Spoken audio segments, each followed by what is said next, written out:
வணக்கம். ஐயன் திருவள்ளுவர் ஒரு குறளில் சொல்கிறார், நடுவின்றி நண்பொருள் வைக்கின் குடிப்பொன்றி குற்றமும் ஆங்கே தரும்.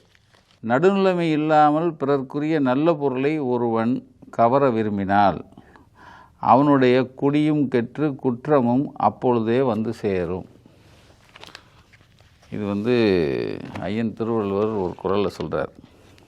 பப்பாசி அப்படிங்கிற ஒரு அமைப்பு, தென்னிந்திய புத்தக விற்பனையாளர் மற்றும் பதிப்பாளர் சங்கம், அதான் பப்பாசின்னு சொல்லுவோம். இந்த சங்கத்தில் கிட்டத்தட்ட ஒரு 359 360 மெம்பர் இருக்காங்க. இப்போ நான் அதில் ஒரு பொறுப்பில் இருக்கேன்.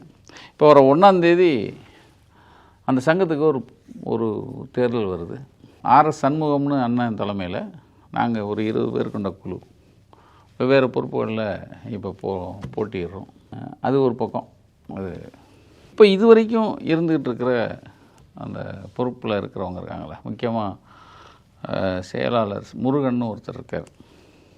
தலைவர் சேது சொக்கலிங்கன்னு ஒரு பெரியவங்க.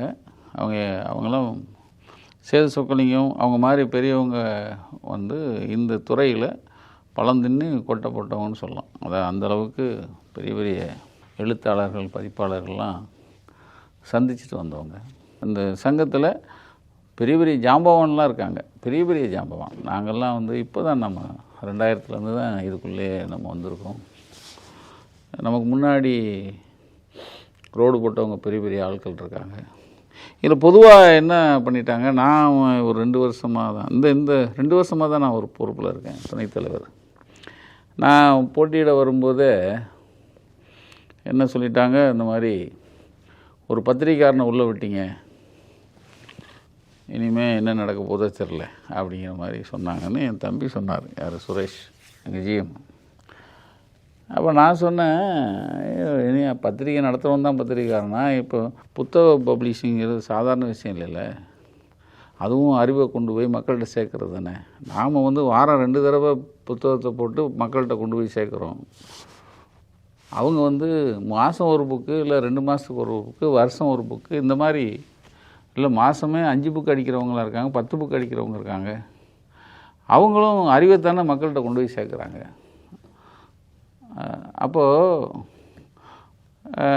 அவங்களும் பத்திரிக்கைக்காரங்க தானே, எல்லாருமே பத்திரிக்கைக்காரங்க தான். அதாவது பதிப்பகத்துறையில் எல்லாருமே பத்திரிக்கைக்காரங்க. அதில் நான் சரியாக இருக்கேன். அவங்களுக்கு ஏன் பத்திரிக்கைக்காரன் உள்ளே வந்தால் நாசம் அப்படின்னு ஏன் நினைக்கிறாங்கன்னா, இன்றைக்கி காலையில் எங்களுக்கு ஒரு குரூப் வச்சுருக்காங்க, பப்பாசி மெம்பர்ஸுக்குன்னு தனித்தனி குரூப் வச்சுருக்காங்க. வடிவேலு ஒரு டீ கடை முன்னாடி நின்று, ஏன் நீ சும்மா இருக்க, நீ அடி அப்படிமா, நீ அடித்து காட்டு, அப்புறம் இந்த பக்கம் நீ அடித்து காட்டு, ரனக்குன்னு இவன் அடிப்பான், அவன் ரனக்குன்னு அடிப்பான். கடைசியில் இந்த டீ கடை பிஞ்சு பறந்துரும் பாருங்க அந்த இதில். அது மாதிரி இன்னைக்கு காலையில் ஒரு அடித்து கிளப்பிக்கிட்டு இருக்காங்க. ஆனால் ஒரு பக்கம் ஒரு சின்ன நியாயம் எனக்கு தெரிஞ்சுது. அதில் அவர் மதுங்கிறவர், மதியழகன் பொன்முடி, அந்த தம்பி அதில் போட்டிருக்கிறது, அந்த பதிவில் நிறைய போடுறாரு. அதுக்கு இவங்களால் பதில் சொல்ல முடியல. ஆனால் நீ புதுசு தானே, நீ ஏன் இப்போ போடுற அப்படிங்கிறதான் கொண்டு வராங்க. நீ உன்னை அவர் திட்டினார் அதனால் போடுறியா இப்படிங்கிற மாதிரி என்னென்ன கேள்வி வைக்கிறாரு. அதுக்கான பதில் இல்லாமல் நீ நீ அவன் தானே, உன்னை உள்ளே விட்டே தப்பு, இந்த மாதிரி ரேஞ்சில் போயிட்டுருக்கு காலையிலேருந்து. நான் அதுக்கப்புறம் தான் இந்த வீடியோ பேசணுன்னே முடிவு எடுத்தேன். ஏன்னா அது ஒரே ஒரு முக்கியமான பாயிண்ட்டு. எங்கள் தலைவர், அதான் இப்போ நடப்பு தலைவராக ஒருத்தர் கவிதா சொக்கலிங்கம் சொன்னேன் இல்லையா, அவர் எங்களுக்கெல்லாம் சீனியர். அவங்க ஈசி மீட்டிங்கு அவங்க உட்காந்துருக்காங்க. செயலாளர் இந்த பக்கம், எனக்கு பக்கத்தில் பொருளாளர் இருப்பார், அப்புறம் எங்கள் செக்ரட்டரி, அது துணை செக்ரட்டரி, இவங்க எல்லாருமே இருந்தப்போ தலைவர்கிட்ட கேட்குறேன், தலைவர் இது நாம் நம்மளை நம்பி 400 பேர் இருக்காங்க. 400 பதிப்பாளர்களாக தேர்ந்தெடுக்கப்பட்டு நம்ம வந்திருக்கோம். ஆனால் அந்த 400 பதிப்பாளர்களுக்கு நம்ம என்ன செய்கிறோம்? அப்படின்னு ஒரு கேள்வி வச்சேன். என்ன செய்கிறோம்? ஏன்னா புத்தக விற்பனை வந்து இப்போ கம்மியாயிருச்சுங்கிறது பொதுவான அந்த ஆஃப்டர் கோவிட்டுக்கு பிறகு அந்த சரிவில் இதுவும் புத்தகமும் தப்பிக்கலை. ஆனால் அரசாங்கம் இதுக்கு வந்து ஊக்குவிக்கிறதுக்கு நிறைய பண்ணுறாங்க. அது உதாரணத்துக்கு சொல்லணும்னா மாவட்டந்தோறும் புத்தக சந்தை, அதுக்கு வந்து அந்தந்த மாவட்ட கலெக்டர் வந்து முடிஞ்ச வரைக்கும் அவங்க ஒரு ஃபண்டை அதை க்ரியேட் பண்ணுறாங்க. அதை வச்சு பதிப்பாளர்கள்ட்டேருந்து வாங்கி ஊக்குவிக்கிறாங்க. அது ஒரு பக்கம். ஒவ்வொரு ஆண்டும் 75 லட்ச ரூபா புத்தக சந்தைக்கு அவங்க தரப்புலேருந்து கொடுக்குறாங்க. இப்படி இந்த அரசு வந்த பிறகு இந்த சப்போர்ட் ஜாஸ்தி இது பதிப்பாளர்களுக்கு. ஆனால் அது சரியாக வந்து பங்கெடுக்கிறவங்க எல்லாருமே லாபம் சம்பாதிக்கிறாங்களா? அப்படி இல்லை. லாபம் புத்தக விற்பனைன்னு வந்துட்டு நீங்கள் லாபம் பார்க்கக்கூடாதுன்னு சில பேர் சொல்லுவான். அதிக பிரசிங்கத்தனமா. அதை நம்ம ஏற்றுக்க முடியாது. ஏன்னா இதையே நம்பி வாழ்கிறவங்க நிறைய பேர் இருக்காங்க, இதையே நம்பி இருக்கிறவங்க நிறைய பேர் இருக்காங்க, நடுத்தர வர்க்கம் இருக்குது. நான் கேட்டேன் தலைவர்கிட்ட, என்ன தலைவர் நீங்கள் இவங்களுக்கெல்லாம் நம்ம என்ன செய்ய போகிறோம் அப்படின்னு. தலைவருக்கு முந்தி முருகன் ஒருத்தர், அவர் தான் செயலாளர், 2 பேரும் அண்ணன் நம்ம வந்து பதிப்பாளர்களுக்கு வந்து சங்கத்தில் இருக்கிறவங்களுக்கு ஆர்டர் வாங்கி கொடுக்குற வேலை நமக்கு இல்லை.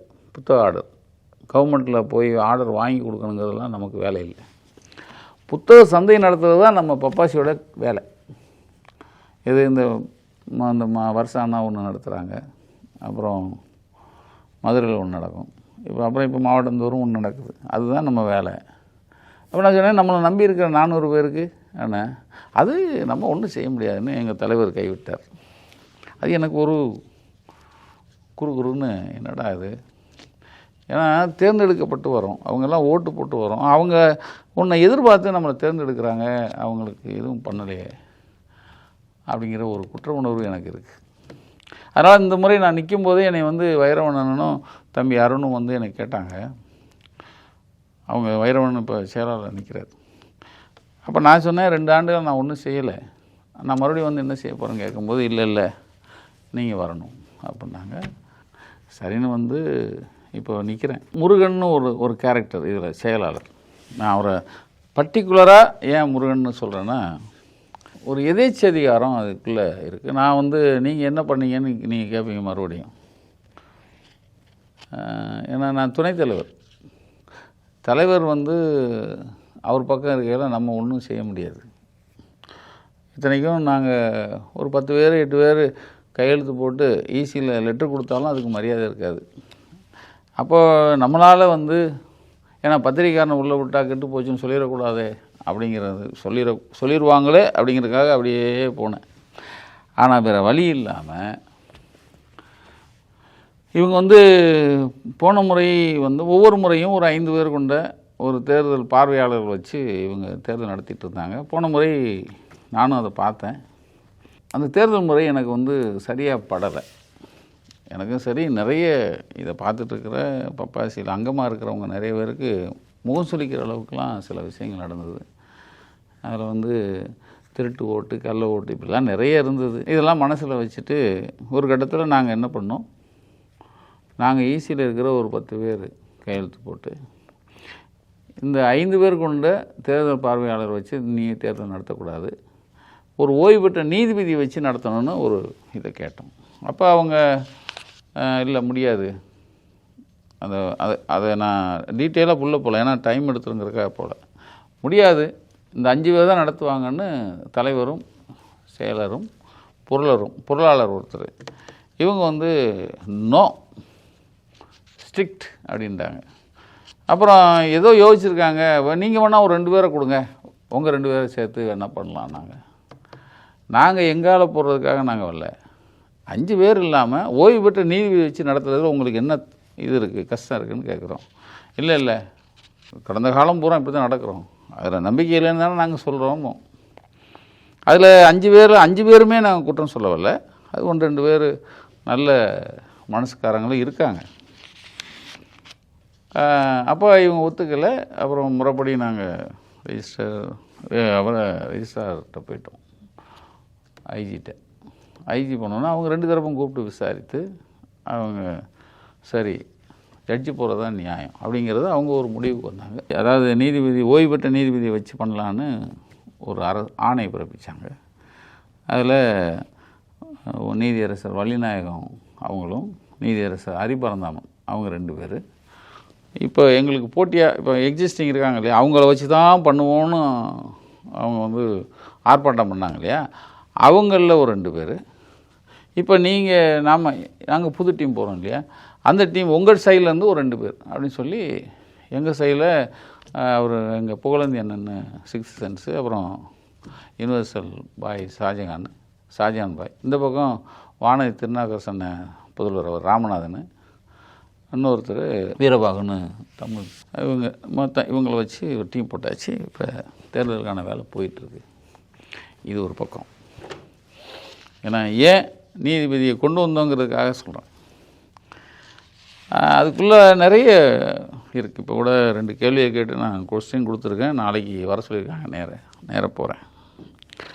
இப்போ இன்றைக்கி காலையில் ஒரு விஷயம், சிவகங்கையில் ஒரு 2023 ஒரு புத்தக சந்தை அந்த மாவட்டந்தோறும் பண்ணுறாங்க இல்லையா, அதில் ஒன்று பண்ணியிருக்காங்க. அதில் 1.25 கோடி ரூபாய்க்கு கலெக்டர் மூலமாக ஆணை வந்திருக்கு. அந்த 1.25 கோடி ரூபா, இன்னைக்கு சாதாரணமாக இல்லை, 1.25 கோடி, அதாவது புத்தக சந்தையே மடங்கி போய் கிடக்கு. ஆனால் 1.25 கோடி ரூபாய்க்கு ஒரு ஆர்டர் கிடைக்குது. அங்கமாக இருக்கும் 389. இப்போ கணக்கெடுத்தா எல்லாருக்கும் பகிர்ந்து கொடுத்துருந்தா இந்த கேள்வியே வந்திருக்காது. இப்பயும் அந்த சிவகங்கை அந்த இதில் 110 பேர் போட்டிருந்துருக்காங்க. இவங்க 59 பேருக்கு மாத்திரம் ஆர்டர் போடுறாங்க. 1,24,95,614 ரூபாய்க்கு ஆர்டர். இது அரசாங்கம், கலெக்டர் இது எப்படி எடுக்கிறாங்க? அதான் ஏன் இந்த முருகன்கிற ஒரு கேரக்டர் நான் சொல்கிறேன்னா, எப்படி கொண்டு வராங்க?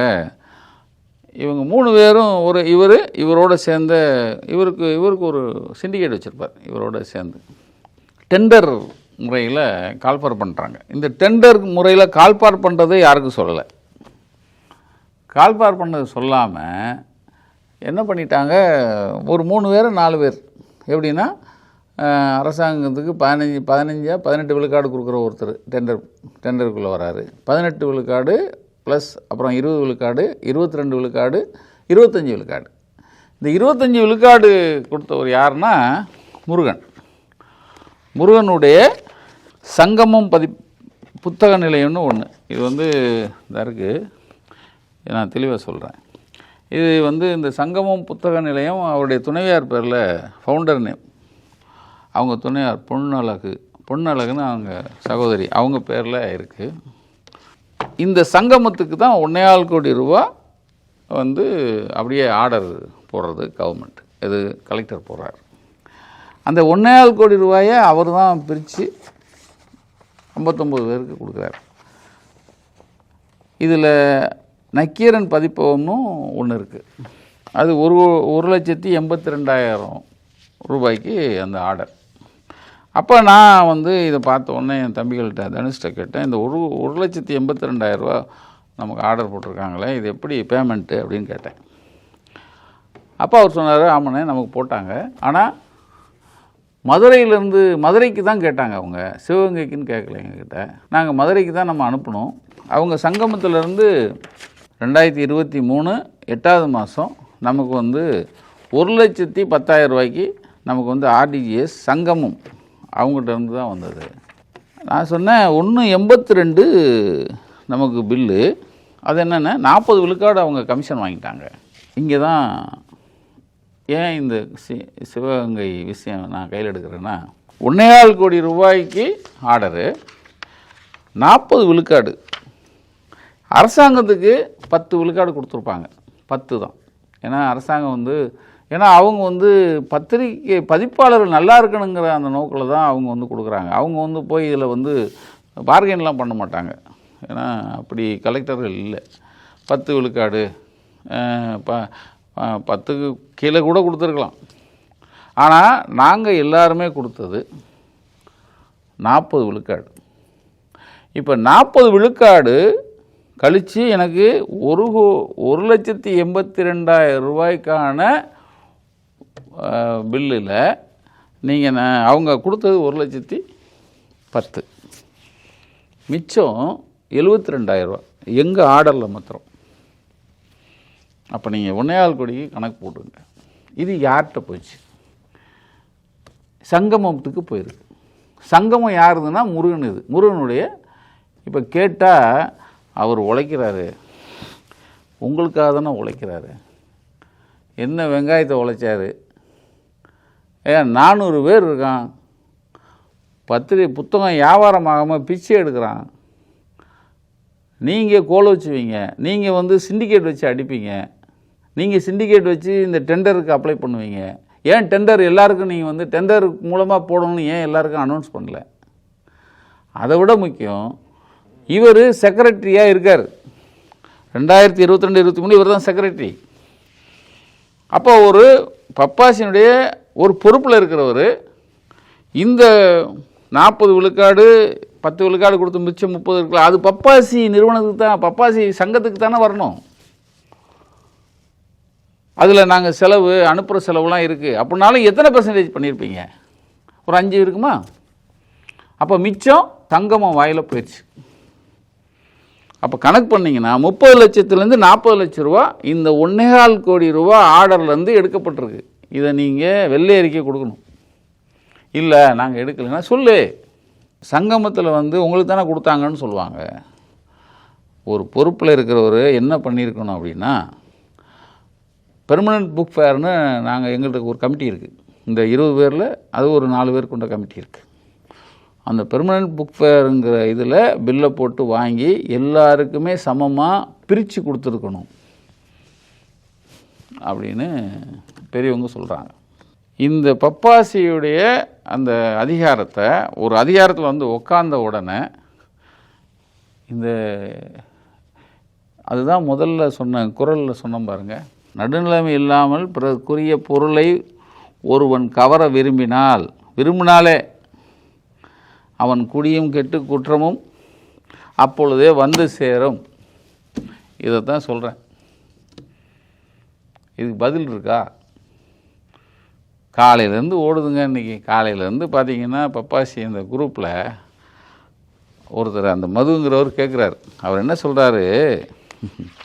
அடுத்தது அவர் இன்னொரு குற்றச்சாட்டு. இது சிவகங்கைக்கு ஒரு பானை சோத்துக்கு ஒரு சோறு பதம்.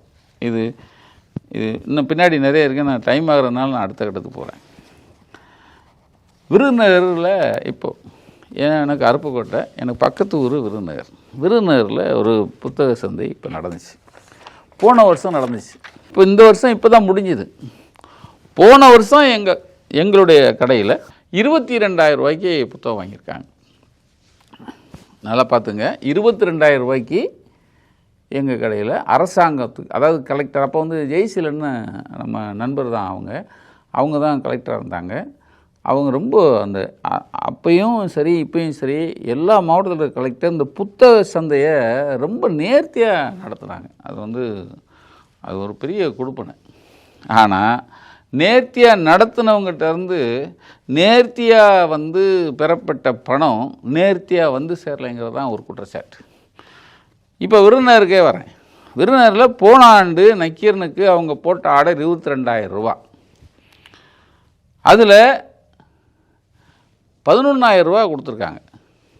நல்லா கேளுங்க, 11,000 ரூபா அப்போ அந்த ரூபா கொடுத்துருக்காங்க. மிச்சமுள்ள போன ஆண்டு மிச்சமுள்ளது இந்த ஆண்டு விருதுநகர் முடிஞ்சிருச்சு. பப்பாசி ஆஃபீஸ்லேருந்து ஃபோன் பண்ணி விருதுநகர் பேலன்ஸை வாங்கிக்கோங்கிறார். இந்த ஈசியில் நாங்கள் 20 பேர் எல்லாம் சேர்த்தா பொறுப்பில் இருக்கிறவங்கன்னு தலையை விட்டுங்க. எங்கள் தலைவர் இருக்கார், செயலாளர் இருக்கார், பொருளாளர் இருக்கார். இந்த 3 பேரை தவிர 17 பேர் வேலை பார்க்குறதுக்காக நிற்கிறோம். எங்கள் யாருக்கும் இது தெரியாது, சொல்ல மாட்டாங்க. ஏன்னா எல்லாருமே உண்மையை தெரிஞ்சு போச்சுன்னா. அதனால் கிருஷ்ணமூர்த்தி கூப்பிட்டு கொடுக்குறாரு. அவர் கிருஷ்ணமூர்த்தி எத்தனை பேருக்கு கொடுத்துருக்காருங்கிறது மாத்திரம் எடுக்கிறேன். அதாவது இன்றைக்கி முந்தா நாள் நக்கீரனோட சேர்த்து நக்கீரனுக்கு 11,000 ரூபா, அதுவும் விருந்தினர் புத்தக காட்சி 27/9/24 முதல் 9/10/24 வரை அங்கே நடந்துச்சு.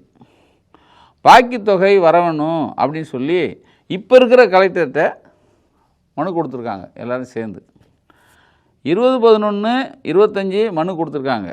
கொடுத்த பிறகு மீதி தொகையை 24/11/25 அன்று விருதுநகர் புத்தக கண்காட்சியிலும் சென்னை பப்பாசியிலும் ஒரு வருடம் இழுத்தடிப்புக்கு பின் கொடுக்கப்பட்டது.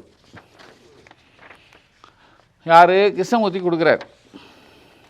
நான் கேட்குற கேள்வி என்னென்னா, இப்போ உடனே நான் என்ன பண்ணேன், இந்த 11,000 வந்துச்சுன்னு, ஏன்னா நம்ம ஒன்றும் பெரிய கோடிக்கணக்கில் வர சொல்ல பார்க்கல. இந்த 11,000 வந்தோடனே ஏன் டேபிளுக்கு வந்தது, அண்ணே 11,000 நம்ம விருதுநகர் புத்தக கண்காட்சியில் மீதம் இருக்கிற கொடுக்க வேண்டிய பணம் இப்போ வந்ததுன்னு பப்பாசியில் போய் கிருஷ்ணமூர்த்திகிட்ட வாங்கிட்டு வந்தோன்னு எங்கள் கிறிஸ்டோவர் என் தம்பி சொல்கிறார். நான் உடனே ஏப்பா போன வருஷம் 11,000 அது இப்படி கலெக்டர் இன்சாமில் கொடுத்தார். அந்த கலெக்டர் மாற்றி இப்போ அவர் கார்பரேஷனில் அவர் அடிஷனல் கமிஷனராக இருக்கார்.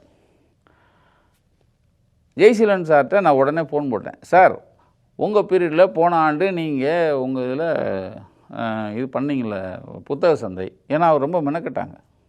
இப்போ இருந்த கலெக்டரும் மெனக்கட்டார். அப்போ அந்த நீங்கள் அரசாங்க சார்பாக நீங்கள் எல்லாருக்கும் வாங்கினீங்க, பஞ்சாயத்துக்கெலாம் வாங்கினீங்களே அந்த புத்தகத்துக்கு பணம் எப்போ கொடுத்தீங்கன்னு கேட்டேன்.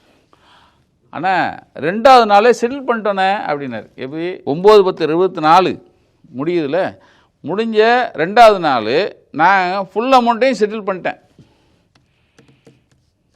அப்படிங்கிறார். சார், இன்றைக்கி தேதியில் இப்போ பாருங்கள், ஒரு வருஷம் ஆச்சு. ஒரு வருஷம் கழித்து ஒரு 11,000 இப்போ கொடுக்குறாங்க. இந்த 11,000 யாரை கேட்டு இவனை வச்சுக்கிட்டான்? ஏன் பாதி ரூபா கொடுத்தான்? இவங்களை எதால் அடிக்கிறது? எவன் காசை எவன் வைக்கிறது? மக்கள் பணையா? வயிறறிஞ்சு வாழ்ந்துட்டு இருக்கான் எல்லாரும். புத்தகம் விற்கலை, மார்க்கெட்டில் இல்லை, எல்லாரும் சோத்துக்கு அல்லாடுறாங்கயா. சோத்துக்கு நீ பகுமானத்துக்கு ஒரு வருஷம் முன்னாடி 22,000 நக்கீரனுக்கு கொடுக்க வேண்டிய பணத்தை பாதி ரூபாயை கொடுத்து, பாதி ரூபாயை ஒரு வருஷம் கழிச்சு, அதுவும் ஒரு டீ வாங்கி கொடுக்குற ஒரு பையன் மூலமாக 11,000 கொடுக்குறேன்னா, அதுவும் கலெக்டர்கிட்ட இப்போ இருக்கிற கலெக்டர் மனு கொடுத்த பிறகு நீங்கள் நல்லா இருப்பீங்களா ஐயா? நல்லா இருப்பீங்களா? நீங்கள் நாசமாக போகிறீங்க. நானும் பார்த்துக்கிட்டே இருக்கேன். 2 வருஷமாக இந்த தகுதி தத்தத்தை பார்த்துக்கிட்டே இருந்தேன் சார், பார்த்துட்டே இருந்தேன். நானும் ஒவ்வொரு முறையும் சொல்லுவேன், தலைவர்கிட்ட சொல்லுவேன், தலைவர் இருக்கிற வரைக்கும் நல்லது செய்யுங்க தலைவருமே. அவர் பாவம், அவர் கைப்பாவை ஆயிட்டார். முருகங்கிறவர் யாரையும் மதிக்க மாட்டார், யாரையும் கேட்க மாட்டார். நீங்கள் அவரை மாத்திரம் பகைச்சிட்டிங்கன்னு வச்சிங்களேன். ஒரு சின்ன உதாரணம் சொல்கிறேனே, போன புக் ஃபேர், அதாவது இரவு எல்லோரும் வரணும் புக் ஃபேரில், எல்லாருமே தலைமையகத்தில் கூடணும். அப்போ என்ன பண்ணிட்டாரு, ஹரின்னு ஒருத்தர், எங்கள் இதில் மெம்பர் 20 பேரில் ஒருத்தர், அவர் மைக்கை பிடிச்சி செயற்குழு உறுப்பினர்கள் அனைவரும் அலுவலகத்துக்கு, பப்பாசி அலுவலகத்துக்கு வரவும் அப்படின்னு இரவு நேரம் ஒரு அனௌன்ஸ் பண்ணுறாரு. ஒரே ஒரு அனௌன்ஸ் தான். நான் நின்றுட்டுருக்கேன் இங்கே, நான் இன்னொரு எங்கள் வைரவண்ண எல்லோரும் நின்று இங்கே பேசிகிட்ருக்கோம். திடீர்னு குபீர்னு வராரு ஒருத்தர். யார்? முருகன். சும்மா சொல்லக்கூடாது சார், பரபரப்பாக வந்தார். ஏய், யார் பேசினா? அங்கே ரிசப்ஷனில் 2 பேர் உட்காந்துருப்பாங்க, 2 சகோதரிகள். யார் பேசலாம்? அவங்க சொன்னாங்க, இவர் தான் பேசினேன். யார்? இவரை அந்த ஹரின்னு ஒருத்தரை காமிச்சார். யாரை கேட்டு எடுத்த? யாரை கேட்டு பேசினேன்? மைக்கு. இனிமேல் நீ தொடக்கூடாது, எதுவும் பேசக்கூடாது. இதுக்கு சொல்ல வரேன்னா, எல்லாரும் கூடுங்கயா, இங்கே வரணும் அப்படின்னு சொல்லி எல்லாரும் சேர்ந்து பேசுகிறதுக்காக அழைப்பு மொத்தம்தான் விட்டார் அவர். நான் அவருக்கு வக்காலத்து வாங்கலை, ரைட்டா? ஒரு ஆணியை பிடுங்கினாலும் நான் தாண்டா பிடுங்குவேன். இந்த அதிகார மமதையில் இருக்கிற ஆள்கிட்ட என்னத்தை கேட்க முடியும்? இப்போ நான் கேட்குறது, ஏன் துட்டு 11,000. அப்போ நீ இந்த 11,000 ஒரு வருஷமாக எந்த வட்டி கொடுத்து வாங்கின? யார் மூலமாக கொடுக்குற? இந்த பணத்தை ஏன் இவ்வளோ நாள் கழித்து கொடுத்தேன்? ஏன்னா நான் ஏன் பங்கு மாத்திரம் கேட்குறேன், நான் எல்லாருக்குமா கேட்கல. உழைச்ச காசு ஏன் ஒரு வருஷம் நீ வச்சுக்கிடு? ஏன்னா கலெக்டர்கிட்ட நான் கேட்டேன் நேற்று நைட்டு, முதல்ல கால் போச்சு, மிஸ்டு கால் ஆனவுடனே அவர் சொல்கிறார் நான் மீட்டிங்கில் இருக்கேன் அப்புறம் வரேண்ணே அப்படின்னாரு. மறுபடியும் வந்து என்கிட்ட சொல்கிறார், அண்ணா 2வது நாள் கொடுத்துட்டேண்ணே. ஏசியில் இருக்கார், நான் நம்பர் தரவா, யார் வேணாலும் ஃபோன் போட்டு கேளுங்க, அவர்கிட்டே கேளுங்க. நான் அவர்கிட்ட சொன்னேன், அண்ணா என்ன சொல்லுவேன், ஐயோ தாராளமாக சொல்லுங்கண்ணே, என்னண்ணே இப்படி அநியாயம் நடக்குது அப்படின்னாரு. ஒரு பானை சோத்துக்கு ஒரு சோறு பதம். இந்த விருந்தினர் இப்போ நடந்தது இல்லைங்க. ஒரு ஒரு ஒரு மனுஷன் நீங்கள் அவரை பகைச்சிட்டிங்கன்னா வச்சிங்களேன், அது செக்ரட்டரியை நீங்கள் கொஞ்சம் எழுத்து பகைச்சா என்னென்னா அடிக்கிறதெல்லாம் அடிதடி அதெல்லாம் கிடையாது. அவருக்கு ஒத்து போகலை அப்படின்னா கால் தூசியை விட கேவலமாக நடத்துவார். பதிப்பாளர்கள் நிலைமை எப்படி இருக்குது, பெரும்பாலான பதிப்பாளருடைய நிலைமை எப்படி இருக்குங்கிறதுக்கு 2 உதாரணம் சொல்கிறேன். ஒன்று ஆவுடையப்பன், ஏஎன்எஸ் புத்தகம்னு அவர் என்சிவிஹெச்சில் இருந்தவர், கம்யூனிஸ்ட்டு. அவர், அவருடைய துணைவியார், அவருடைய மாமனார், இந்த 3 பேர் தான், வேலைக்கு ஆள் கிடையாது, அவங்க தான் எங்கே போனாங்க. அவர் வந்து முருகனை எதிர்த்து பேசுகிறார் மதுரையிலேயே எங்கேயோ. அந்த ஒற்றை காரணத்துக்காக ஓட கடை கொடுக்குறது இல்லை. இப்போ இந்த மதுரை இந்த மாதிரி இடங்களில் 100, 110 தான் கொடுப்பாங்க. அதில் இவங்க தொங்கலில் விடுறது, பிச்சை எடுக்கணும் அவங்ககிட்ட. இதே இது நீங்கள் வந்து மெம்பராக இல்லாதவங்க, அசோசியேட்டாக இல்லாதவங்க, வெளியேருந்து வந்தவன் அவரை காக்கா பிடிச்சிட்டா கொடுத்துருவாங்க. நான் அதுக்குள்ளே போகல. ஆனால் இன்றைக்கி ஆவுடைய இப்போ வந்து இப்போ ஹோமில் இருக்கார், மறுவாழ்வு மையத்தில். ஏன்னா மனுஷன் போராடி கடைசியில் குடி. அவங்க மனைவிகிட்ட பேசினேன், என்னென்ன செய்கிறது, அதை நினச்சே புலம்பி முருகனை நினச்சி புலம்பி இந்த பாவம் எப்படியா விடும்? நான் அவரை இந்த சங்கத்திலேருந்து எடுக்கிறதுக்கு அந்த ஆள் பட்ட பாடு இருக்குல்ல, அதை எடுக்க விடாமல் பண்ணுறதுக்கு நாங்கள் பட்ட பாடு பெரும்பாடு எடுக்கலை. ஆனால் விருந்தினருக்கா நிற்க வைக்கிறது, சங்கரங்கோயிலாக நிற்க வைக்கிறது, கடைசியில் பிச்சை போடுறது. இத்தனைக்கும் நாங்கள்லாம் பொறுப்பில் இருக்கோம். ஏன் நாங்கள் இது என்னென்னா, இந்த வெளி மாவட்டங்களில் நடக்கிற அந்த எல்லா புத்தக சந்தை இருக்குல்ல, 1-2 இடத்துல மாத்திரம். ஒன்று உதாரணத்துக்கு சங்கரங்கோயில், எங்கள் துரமாணிக்குன்னு நம்ம குழுவில் இருக்கிறவங்க அது பண்ணார். திருநெல்வேலி பாலாஜின்னு ஒரு தம்பி பண்ணார். இந்த 2 பேர் தாங்க. மற்றபடி பார்த்தீங்கன்னா பூரா அவங்க சிண்டிகேட், அவங்க ஆள்கள். அதில் சேதுன்னு ஒருத்தர் இருக்கார், ஏகமாக அந்த ஏகத்துலேருந்து அனுப்பிட்டாங்களாம். சேது அந்த நல்ல தம்பி, எனக்கு பழகிறதுக்கு நல்லவர். ஆனால் முருகனுக்காக எந்த எக்ஸ்ட்ரீம் போவார். நான் அவரை குறிப்பாக சொல்கிறதுக்கு காரணம் என்னென்னா, அவர் ஊட்டியில் ஒரு விஷயம் பண்ணியிருக்காரு, நான் சொல்கிறேன் அதை. இப்போ ஆவுடையப்பன் அவங்க பார்த்தீங்கன்னா, இப்போ ஒரு சந்தை முடிஞ்சால் அந்த புத்தகத்தை கொண்டு போய் வைக்க இடம் இல்லை அவங்களுக்கு. எங்கேயாவது கொண்டு போய் ஓசியில் இடம் கேட்டு வைக்கிற இடத்த அப்படி தான் வச்சுருக்காங்க, அப்படி தான் வாழ்கிறாங்க. அவங்களுக்கு நம்ம என்னையா செஞ்சோம் அப்படின்னு கேட்பேன் தலைவர்த்தையும் சரி. அது நம்ம வேலை இல்லை.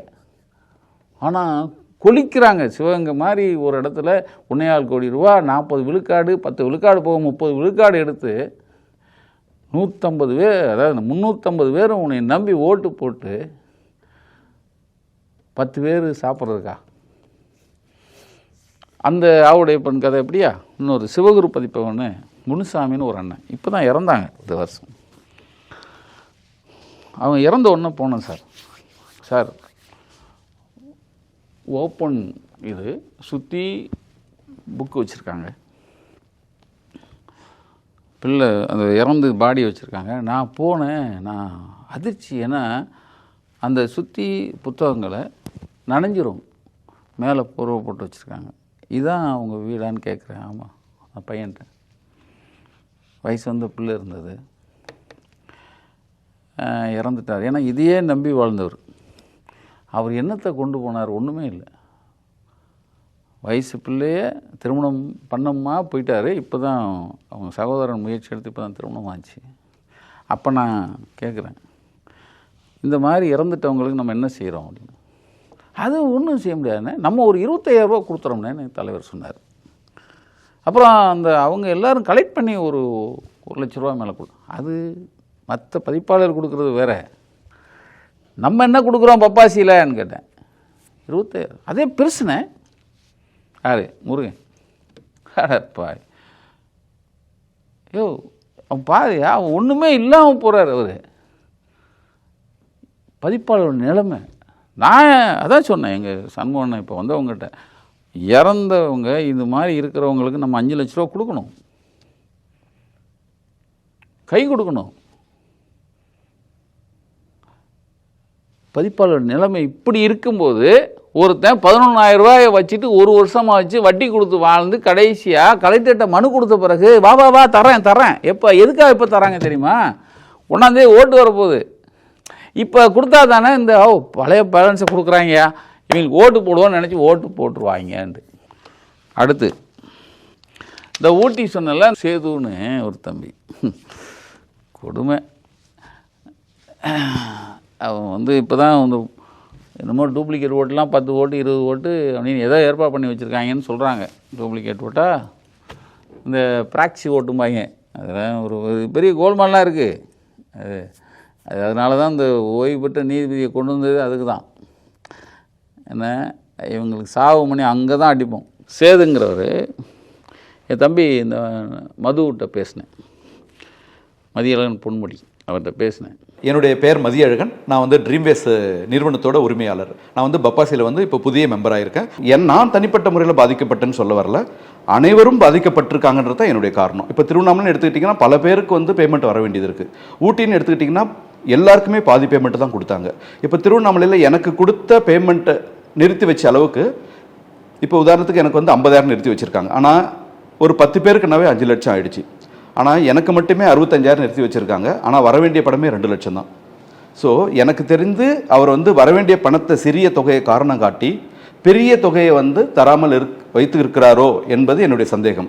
இன்னொரு சந்தேகம் முழுமையாகவும் பெற்றுவிட்டும் கொடுக்காமல் இருக்கிறார்களோ என்று என்னுடைய சந்தேகம் இருக்கிறது. போன வருஷம் நான் சொல்கிறது எப்படி விருந்தினரில் சொன்னாலும் அதே மாதிரி இவருக்கு 22,000 ரூபாய்க்கு போன வருஷம் கலெக்டர் புத்தகம் வாங்கியிருக்காங்க. கலெக்டர் சார்பாக 11,000 ரூபா கொடுத்துட்டாங்க. அதுவும் எப்படி கொடுத்துருக்காங்க, ஏன்னா இந்த பையன் மதுங்கிறவர் கொஞ்சம் உரிமையை பேசுகிறவர். அதாவது நமக்கு இருக்கிற உரிமை என்ன அதை எதிர்த்து கேள்வி கேட்டால் பிடிக்காதுல்ல சாருக்கு, யார் செக்ரட்டரிக்கு. அவன் கேட்டதுனால 22,000 ரூபாயில் 11,000 ரூபாயை ரைட்டா 11,000 ரூபாயை பாதியை அவன் நண்பன்கிட்ட கொடுத்து அவன்கிட்ட கொடுத்தாச்சு நீ வாங்கிக்க. எப்படி ஏன்னா ஏன் இவன் எதிர்த்து கேட்கல அப்படின்னா சமீபகாலமாக தான் அவர் மெம்பர் ஆக்கியிருக்காங்க, அதனால் அவர் வெளியே சொல்லலை. அப்போ 11,000 ரூபாய் உன் ஃப்ரெண்ட்டை கொடுத்தாச்சு நீ அவன்கிட்ட வாங்கிக்க.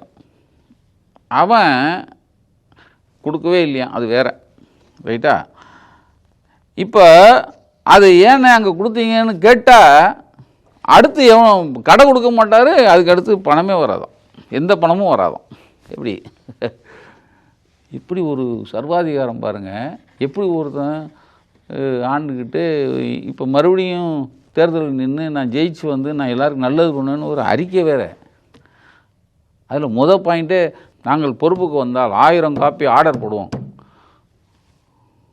மலுமட்டை இப்போ 11 காப்பி 10 காப்பி 4 காப்பி ஆயிடுச்சு இப்போ ஆர்டர், அது தெரியுமா? மீதம் 11,000 நிற்கிது இவர் கணக்கில். சரியா?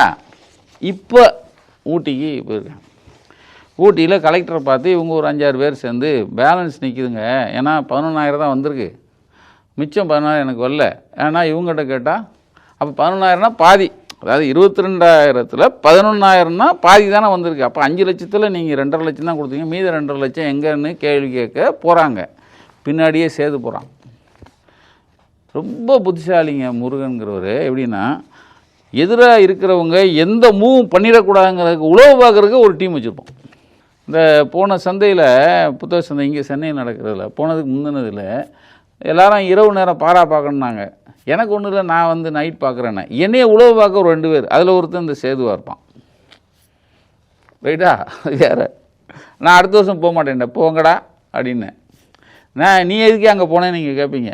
உனக்கு இதான் வேலையுமா? இல்லை இல்லை, ஊரோட ஒத்து போவோம் அப்படிங்கிறதான். எல்லாருமே பொறுப்பில் இருக்கிறவங்க வரும்போது, ஏன்னா எங்கள் தலைவரே வந்தார் ஒரு நைட்டு, அதுக்காக நான் போனேன். இவருக்கு கேட்குறாங்க பேலன்ஸை, சார் ஒரு 2.5 தான் வந்திருக்கு சார், மிச்சம் 2.5 வரணும்னு சொல்கிறாங்க. அதுக்குள்ளே சேது பின்னாடியே வந்தேன். இல்லை சார் 1:30 தான் சார் வரணும், 3:70 வந்துருச்சு சார். இப்போ 1:30 வந்துருச்சு, 1:30 தான் வந்திருக்கு வரணும்னா 3:70 முன்னாடியே வாங்கிட்டாங்க. சரியா? அப்போ 3:70 இவங்களுக்கு பிரித்து கொடுக்கணும்னா பாக்கி தொகை 1:30 தானா, பாக்கி தொகை 4,000 ரூபா தான் கொடுக்கணும். 11,000 ரூபா இருக்குன்னா அப்போது சார் 3:70 எல்லாருக்கும் பாதி காசை கொடுத்து அதில் கொஞ்சம் ரூபாயை வச்சு வட்டிக்கு விட்றாங்க சார். வட்டிக்கு விட்றாங்களா என்ன பண்ணுறாங்கன்னு தெரியாது. இந்த இதை வெளியே வராமல் பார்த்துக்கிற வேலை தான் அந்த சேதுங்கிற. இது மாதிரி ஆட்கள் நிறைய இருக்காங்க. ஏன்னா சில விஷயத்தை ஏண்டா பண்ணோன்னு நினைப்பான்ல, ஏண்டா தொட்டேங்கிறான்ல இப்போ ஒருத்தன், அது மாதிரி ஏண்டா பண்ணோன்னு நினைக்கணும்ல. இப்போ சங்கரன் கோயில் புக் பேர் பொறுப்புக்கு போனது துரைமாணிக்கன்னு ஒரு அண்ணாச்சி. அவங்க எங்கள் குழுவில் தான் இருக்கார். அவர் அதை சரியாக பண்ணிகிட்ருக்கார். 221 வந்து பஞ்சாயத்து, 221 பஞ்சாயத்து தலா 10,000 அவங்க வந்து வாங்குற மாதிரி அந்த 10,000 ரூபாயை வர வச்சு எல்லாருக்கும் பிரித்து கொடுக்குற வேலை துரைமாணிக்கம் கையில். அந்த துரைமாணிக்கங்கிறது முறையாக பண்ணிக்கிட்டு இருக்காரு. இடையில உள்ளே போகிறாரு, இவர் ஒருத்தரை உள்ளே விட்றாரு. அது யாருன்னா தம்பி ரூபேஷ்னு ஒருத்தர், அவர் நல்ல தம்பி. அதை முறையாக பார்த்துட்டு இருந்த ஒருத்தரை உள்ளே புகுந்து என் ஆள் ஒருத்தன் வருவான், அவன் பார்த்துக்குவான். இப்போ 3,60,000 ரூபா மாத்திரம் துரைமாணிக்கம் இருந்து அவர் கணக்கு வாங்குறாரு. அதை இவர் பிரித்து கொடுத்துட்டு வராரு. மிச்சம் இருக்கிற 17 லட்ச ரூபா யார் அக்கௌண்ட் வந்ததுன்னா ஹரிணி பதிப்பகம் நடத்துகிற ரூபேஷ் கணக்குக்கு வருது. அது எப்படி நீங்கள் திருப்பி கொடுத்தேன் ரூபேஷை கேட்குறேன். அவர் இப்போ பேசுவார் பாருங்கள். தென்காசி புத்தக கண்காட்சி முடிச்ச வந்தோன்னு அவர்கிட்ட பப்பாசி அலுவலகத்தில் போய்ட்டு 17 லட்சத்துக்கு, அப்போ கையில் வந்து 17,20,000 ரூபா வந்தது. 20,000 ரூபா கையில் வச்சுட்டு 17 லட்சம் செக்கு போட்டு கையில் கொடுத்தேன். இது எந்த பேரில் போட வேணும் செக்குன்னு சொல்லி கேட்டதுக்கு செக்ரட்டரி வந்து எனக்கு பிளாங்காக வேணும், பப்பாசி பேரில் போடணும், இல்லை இப்போ அவர் பேர்லேயே முருகன் பேர்லேயே கொடுக்கணும், தலைவர் பேர்லேயே செயலாளர் பேர்லேயே வாங்கணும். ஆனால் அவர் என்ன கேட்டார்னா எனக்கு பிளாங்க் செக்காக வேணும், நான் அது யாருக்குன்னா கொடுத்துப்பேன் அப்படின்னு சொல்லி கேட்குறாரு. அப்போ நான் என்ன சொல்ல முடியும்? சரி ஒரு செக்ரட்டரி கேட்குற அந்த அடிப்படையில் போட்டு கொடுத்துட்டேன். அவர் வந்து அவருக்குன்னு தனிப்பட்ட ஒரு 5-10 பேர் கையில் வச்சுருக்கார். யார் யாருன்னு கூட ஆள் சொல்லலாம். Number 1 Tamilcholai Prabhakar, Oviya Pathippagam Palani, rhythm books Senthil, Nannool Veliyeedu Sethuraman, Mathimitha books Kumar, Jai Sairam Jaikumar, Aishwarya publication Hari, Sri Baba publication Swaminathan. இவங்க கணக்குலேயும் கம்பல்சரி பணம் போயிருக்கு. இவங்களுடைய கரண்ட் அக்கௌண்ட்லேயும் இருக்குது, சேவிங்ஸ்லேயும் இருக்குது. இப்போ நான் என்னுடைய எது என்னென்னா சேவிங்ஸ் அக்கௌண்ட்ஸு கரண்ட் அக்கௌண்ட் ரெண்டுமே ஸ்டேட்மெண்ட் கம்பல்சரி கொடுத்தாகணும். ஏன்னு சொன்னால் இப்போ சங்கரனுடைய கணக்கில் நான் முழுமையாக வந்து கணக்கு செக்ரட்டரிக்கு கொடுத்துருக்கேன், தலைவருக்கு கொடுத்துருக்கேன், 4ஆம் மாதம் கொடுத்துருக்கேன். இது வரைக்கும் அதுக்கு எனக்கு எந்த பதிலும் கிடையாது. அதில் என்னென்னா 2,21 லட்சம் மொத்தம் வந்தது, அக்கௌண்ட்டில் பில்லு கொடுத்துக்கப்பட்டது. ஆனால் அதில் வந்து 218 ஊர் பணம் வந்துடுச்சு. அந்த 218க்கு உண்டான பணத்தை அவங்ககிட்ட கொடுத்துருக்கேன். அதுக்கு வந்து இந்த 3 செக்காக கொடுத்துருக்குற இல்லைங்களா, மொத்தம் 17 லட்சத்துக்கு அதில் 5 லட்சம் வந்து சரண் புக்ஸ்னு போட்டிருக்காங்க. சரண் புக்ஸுக்கும் எனக்கும் எந்த ஒரு டீலிங்கும் கிடையாது, வரவு செலவு கணக்கு கிடையாது. இது நான் பப்பாசி மூலிமா கொடுத்தது தான். அந்த 5 லட்சம் எனக்கு என் அக்கௌண்ட்டில் வந்துருக்கிறதுல அதில் ஒரு 6 லட்சம் வந்து பப்பாசியில் வேலை பார்க்குற ஹேமந்த் குமார், அவருக்கும் எனக்கும் எந்த சம்மந்தமும் கிடையாது. ஆனால் அவர் பேரில் 6 லட்சம் வந்திருக்கு. இன்னொரு 6 லட்சம் செக்கு செக்ரட்டரி வந்து தொலைஞ்சு விட்டதுன்னு சொல்லிட்டார். ஒரு பிளாங்க் செக்கு தொலைஞ்சிச்சுன்னு சொல்கிறாரு. அப்போ நான் கேட்குறேன், என்னங்க ஒரு பிளாங்க் செக்கு தொலைஞ்சிச்சுன்னு சொல்கிறீங்கன்னு சொன்னால் அவர் கேர்லெஸ்ஸாக சொல்கிறார். நீங்கன்னா வரவு செலவு கணக்கு அப்பயே பார்க்குறீங்க அப்படின்ற கேள்வி வைக்கிறார். அது உங்களுக்கு தேவையில்லாது, என்னுடைய வரவு செலவு கணக்கு வேறு அப்படின்னு சொல்லி நான் சொல்லிவிட்டு அதே பேங்க்கில் போய் நீங்கள் ஸ்டாக் கொடுத்துருங்கன்னாரு. அது நான் பண்ணுறேன். 2வது நீங்கள் அந்த வார்த்தை சொல்லலாமா ஒரு பொறுப்பில் இருக்கிற ஆள் முதல்ல? சரி அப்படியே விட்டாச்சு. அந்த 6 லட்சத்துக்கு திரும்ப வந்து 2-3 லட்சம் செக்காக கேட்குறாரு. அப்போ நான் ஊரில் இருக்கேன். ஊரில் இருக்கும்போது அப்போ அவர் என்ன கேட்குறாருன்னா, என்ன ஒரு அர்ஜென்ட்டுன்னா நீங்கள் பண்ண மாட்டீங்களான்னு சொல்கிறாரு. இல்லைங்க நான் ஊரில் இருக்கிறேன், செக்கு வரலைங்க, செக் புக் வந்தோடனே 2 நாள் நான் வந்துடும் வந்து தரேங்கன்னு சொன்னால் ஒத்துக்கலை. அப்போ நான் அதுக்கு ஆள் அனுப்புகிறேன்னு சொல்லிவிட்டு ஏகம் பதிப்பத்தில் வேலை பார்க்குற சேதுராமன் அவர் எனக்கு ஃபோன் பண்ணுறாரு. ஆனால் இதுமாரி முருகனை மிஸ் சொல்கிறாங்க, என்ன பண்ணலாம்? சரிப்பா நீ சொன்னால் போன்னு சொல்லிட்டேன். அப்போ அவர் என்னுடைய பேங்க்குக்கு வராரு. எங்கள் வீட்டில் இருந்து, ஏன்னா அவங்க தான் சைன் அத்தாரிட்டி பேங்க்குக்கு. அப்போ அவங்கள சொல்கிறேன். அவங்க போய் பேங்க்கில் எந்த வேலையும் பார்க்கல, செல்லானில் வெறும் சைன் தான் பண்ணாங்க. ஆனால் முழுக்க இந்த 6 லட்சத்தை மாற்றினது சேதுராமன். 3 லட்சம் அவர் பேருக்கு மாற்றிட்டார், அது அக்கௌண்ட்டில் போயிடுச்சு அவருக்கு. இன்னொரு 3 லட்சம் பப்பாசியில் வேலை பார்க்குற கிருஷ்ணமூர்த்தி பேரில் மாற்றிருக்காரு. அக்கௌண்ட் நம்பரை தப்பாக போட்டாங்க. 3 லட்சத்துக்கு அக்கௌண்ட் நம்பரை தப்பாக போட்டாங்க. அப்போ தப்பாக போட்ட உடனே ஆச்சுன்னா வேறு இன்னொருத்தருக்கு மகேஸ்வரன்ற பேரில் போயிடுச்சு. அப்போ அந்த மகேஸ்வரன் யாருன்னு நமக்கு தெரியாது. அப்போ திரும்ப 2 நாள் கழிச்சு செக்ரட்டரி எனக்கு ஃபோன் பண்ணி, என்னப்பா பணமே மாற்றலைங்கிறார். அது நீங்கள் சேதுவை தான் நீங்கள் கேட்கணும், என்னை கேட்டு பிரயோஜனம் கிடையாது, நான் மாற்றலை அப்படின்னு சொல்கிறேன். அப்போ அதுக்கு அவர் என்ன கேட்குறாருன்னா, உடனே அவனை கேட்குறாரு கிருஷ்ணமூர்த்தியை கேட்டு, என்னப்பா பணம் வந்துச்சுன்னா நீ வரலன்றார். அப்போ நான் ஸ்க்ரீன்ஷாட் எடுத்து அனுப்பிச்சி விட்டேன். அந்த மகேஸ்வரிக்கு போன பணம் திரும்ப 1 வாரம் கழிச்சு என் அக்கௌண்ட்டுக்கு வருது. அதுக்கு ஒரு பேங்க் லெட்டர் கொடுக்குறேன். முதல்ல 6 லட்சம் செக்கு மிஸ்ஸிங்னு ஒரு லெட்டர் கொடுக்குறேன். திரும்ப இந்த 3 லட்சம் வேறு ஆளுக்கு மாற்றினதுக்கு அதுக்கு ஒரு லெட்டர் கொடுக்குறேன். இப்போ இப்படியெல்லாம் தான் நம்ம வேலை பார்த்துட்ருக்கோம். அப்போ திரும்ப அந்த 3 லட்சத்துக்கு திரும்ப 2 செக்கு கேட்குறாரு 1.5 லட்சத்துக்கு. அந்த 2 பேர் யார் போயிருக்காங்கன்னா, ஒன்று ஏமந்த் குமார், இன்னும் கிருஷ்ணமூர்த்தி, இவங்க 2 பேர்ட்டையும் 1.5 லட்சம் மாற்றிருக்காரு. அவங்க பப்பாசி அலுவலகத்தில் இருக்காங்க. அவங்க பேர்லாம் எதுக்கு மாற்றணும்? எனக்கு அவங்களுக்கும் எந்த சம்மந்தமும் கிடையாது. இதை டைரெக்டாக நான் என்ன கேட்டேன், இந்த 17 லட்சம் கொடுக்கும்போது எனக்கு பில்லு வேணும்னு கேட்டேன். இப்போ நான் ஆடிட்டிங்கில் நான் கணக்கு வைக்கணும். அப்படி இருக்கும்போது எனக்கு பில்லு கொடுத்துருங்கன்னு சொல்லும்போது பொருளாளரும் WJ சுரேஷ் அவர்களும் செக்ரட்டரி முருகன் தான் பப்பாசி அலுவலகத்தில் இருக்கிறாங்க. அப்போது கண்டிப்பாக கொடுத்துடலாமான்னு சொன்னாங்க. ஆனால் இன்றைக்கி வரைக்கும் எனக்கு பில்லு தரல. அந்த கொடுத்த 5 பிளாங்க் செக்கு ரூபேஸ் வந்த 17 லட்சம் ரூபா பணத்தை 5 பிளாங்க் செக்கு ஃபில்லப் பண்ணி அவங்கவுங்க அக்கௌண்ட்டுக்கு போகுது. இந்த பணத்தை இவங்க பிரித்து கொடுப்பாங்க. யார் அக்கௌண்ட்டு? பப்பாசியில் அக்கௌண்டண்ட்டாக இருக்கிற ஒருத்தர் ஹேமந்த், அவர் அக்கௌண்ட்டுக்கு மாத்திரம் 7.5 லட்ச ரூபா, 6 + 1.5. கிருஷ்ணமூர்த்திங்கிற டீ வாங்கி கொடுக்குற பையன் 3 லட்ச ரூபா அவன் அக்கௌண்ட்டில் சார். அது முருகனை அட்ஜஸ்ட் பண்ணால் டீ வாங்கி கொடுக்குற பையன் கூட கோடீஸ்வரன் ஆவான். அதுதான் இது அக்கௌண்ட்டில். அவன் சம்பாதிக்கிறானோ இல்லையா தெரியாது. ஏன்னா அவன் பேங்க் அக்கௌண்ட்டை காமிக்கலாம், பார்த்தியா என் அக்கௌண்ட்டில் எத்தனை லட்ச ரூபா பொருளுது அப்படின்னு சொல்லிக்கலாம்ல. அது மாதிரி இதை பிரித்து கொடுத்துருக்காங்க. இன்னும் சங்கரன் கோயிலில் பேலன்ஸ் இருக்குது, இதெல்லாம் போயிட்டுருக்கு. இப்போ அது பூராமே பின்னாடி வரும். இன்னொரு ஊரை விட்டேன், திருவண்ணாமலையில் போன வருஷம் இந்த இதில் நடந்ததுக்கு முன்னாடி. அப்போ என் தம்பி அங்கே என்னுடைய நிறுவனர் ராஜான் இருக்கார். அவர் ஒரு ஃபோன் பண்ணார். ஆனால் கலெக்டர் ஃபோன் பண்ணார். கலெக்டர் இந்த மாதிரி பப்பாசியில் அண்ணன் இருக்காங்கல்ல, அங்கே தலைவர் பிரபார்னு தலைவர் இருக்காரா அப்படின்னு கேட்டாங்க. நான் ஒன்று தலைவரா இல்லையா, பெரியவர் சேது சொக்கலிங்கம்ல அவர் பேர், கவிதா சேது சொக்கலிங்கம் அவர் பேர். இல்லைண்ணே பிரபாரன்னு பப்பாசி தலைவர்னு சொல்லி ஒரு 18 லட்ச ரூபாயோ 21 லட்ச ரூபா ஒரே பில்லாக கொடுத்து கலெக்டர்கிட்ட எங்களுக்கு செக் கொடுங்க அப்படின்னு கேட்குறாரு.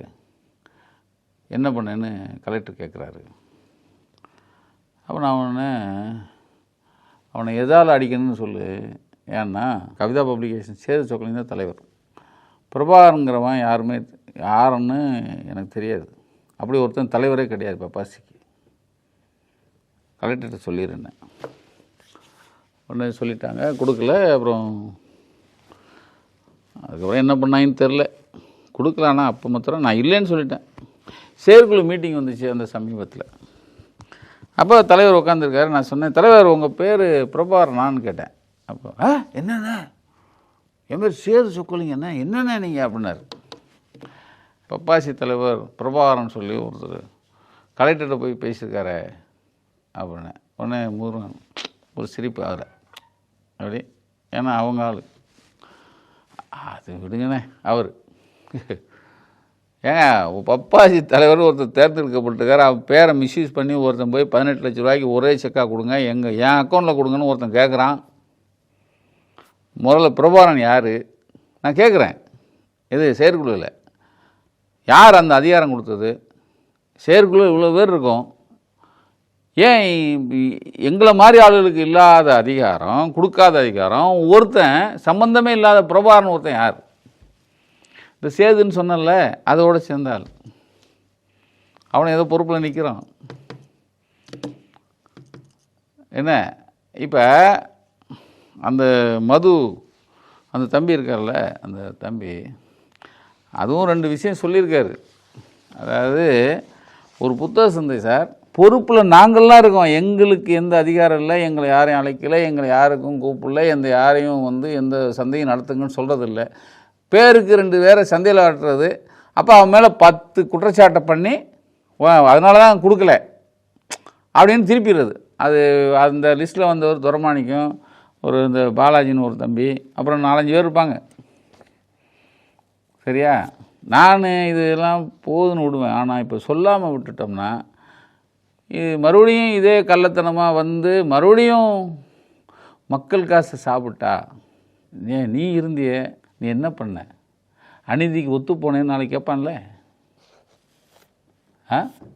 கேட்பானா இல்லையா?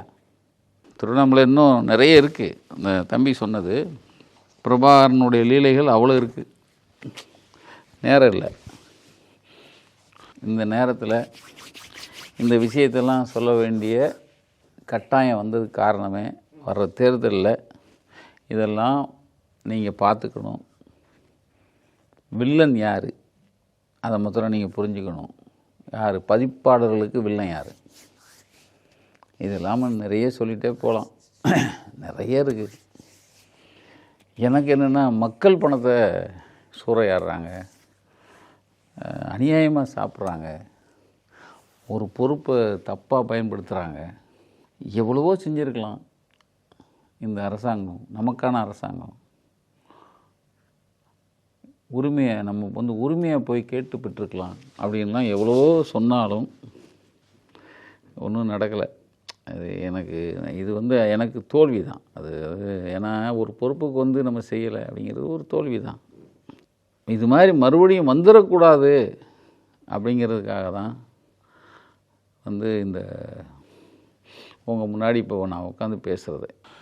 ஏன் பப்பாசி பற்றி இவ்வளவு அப்படின்னா, சார் புத்தகம் அறிவை சுமந்துட்டு நம்ம வீட்டுக்குள்ளே வர வேண்டிய புத்தகத்தை நீங்கள் வீதியிலேயே நிற்க வச்சு வீட்டுக்குள்ளே போக விடாமல் பண்ணுற ஒரு கூட்டம்.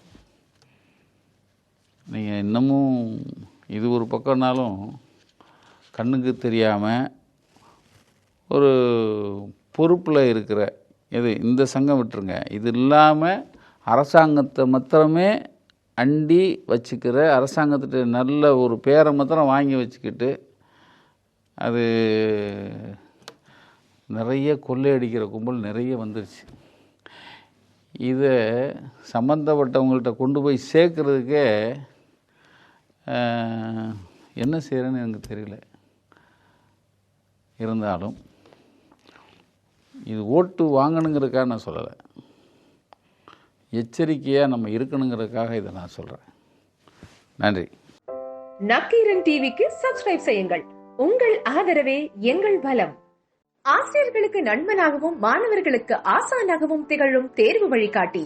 ஒவ்வொரு பாடத்திற்கும் அனுபவமிக்க ஆசிரியர்களின் துல்லியமான தெளிவான விடைகள். CNC இருக்கு, தேர்வு பயம் எதற்கு? இது தீரன் பப்ளிஷிங் ஹவுஸ் விற்பனை வெளியீடு.